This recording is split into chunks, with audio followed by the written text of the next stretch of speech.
What's up, Pugilist Fanatics? It's Myra Magnus and another segment of Boxing Logics United. Well, it's a double header, so you know we're starting off with Charlo. But this is the big Charlo. Jamal Charlo versus Sergey Deveryanchenko. Now, this I expect to be a hell of a fight. I think, although it's not the final fight on the card for tomorrow night in the doubleheader, I think it will be the most competitive one. You have Jamal Charlo, pardon me, 30-0, 22 KOs, versus Sergey Deveryanchenko. Now, do not let the record fool you.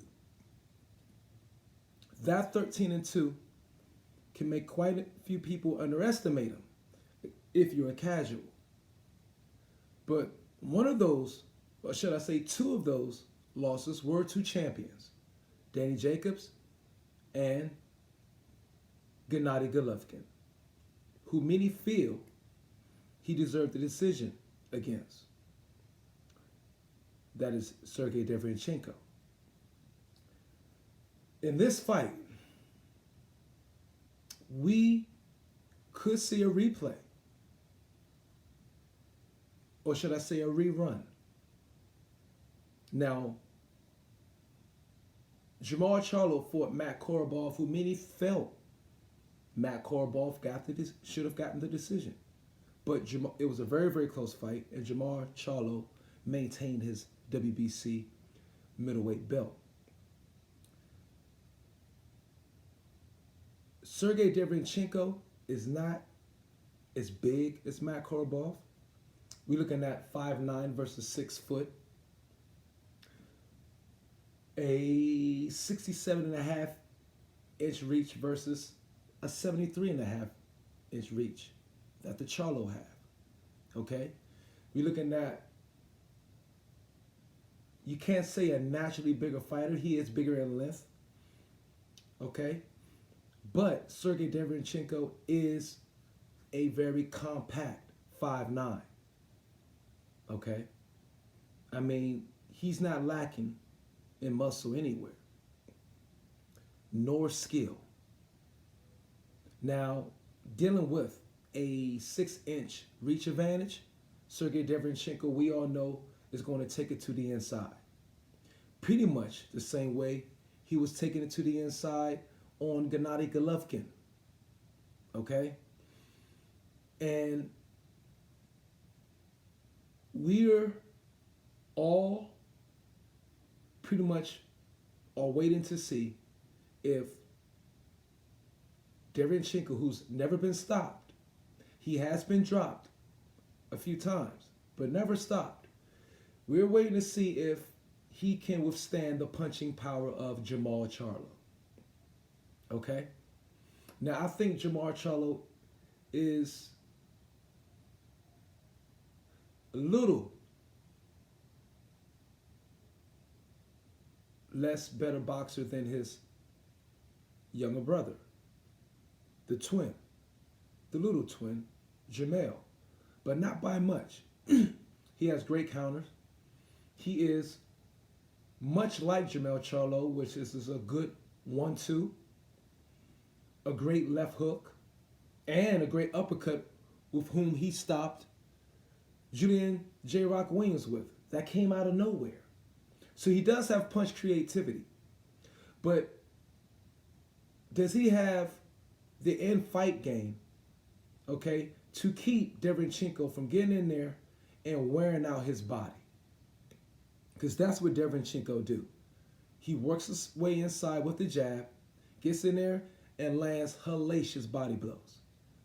He works it from bottom up. Start with the body, finish with the head. And he did a great job of that versus Gennady Golovkin.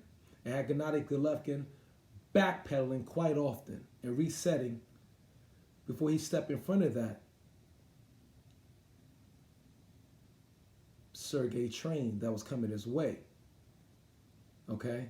We have to see if Jamal, now, both of the Charlos, particularly Jamal, have pretty good chins. And we've not yet seen neither one of them really hurt or stunned yet. So that is the other question we have to see. Can Sergey Deveryanchenko hurt Jamal Charlo enough, okay, to get Jamal Charlo out of his game plan? That's what we have to see. Do Jamal Charlo have the rapid firepower needed to keep Sergey Deveryanchenko from getting inside and working the body and then working the head? Jamal Charlo has a wonderful punch, power in both hands. We all know. Sergey Deveryanchenko has been down, but has gotten up and fought valiantly in previous fights to finish the fight and win them. So again, this one is harder to call. A very, very hard one to call. Unlike Charlo versus Rosario.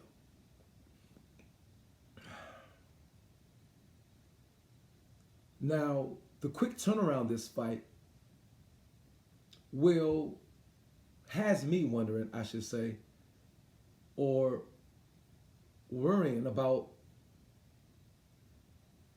tissue, scar tissue, that perhaps was left from the Gennady Golovkin fight. Sergey Deveryanchenko was cut in that match. Okay? It was held under control, but coming back and fighting this match, we have to wonder if Sergey Deveryanchenko will suffer a cut in this match as well.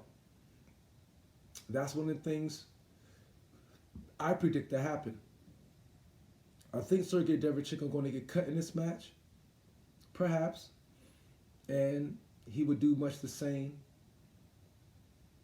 this match that he did last match. The difference I'm wondering is, since Gennady Golovkin was older, 37 or so,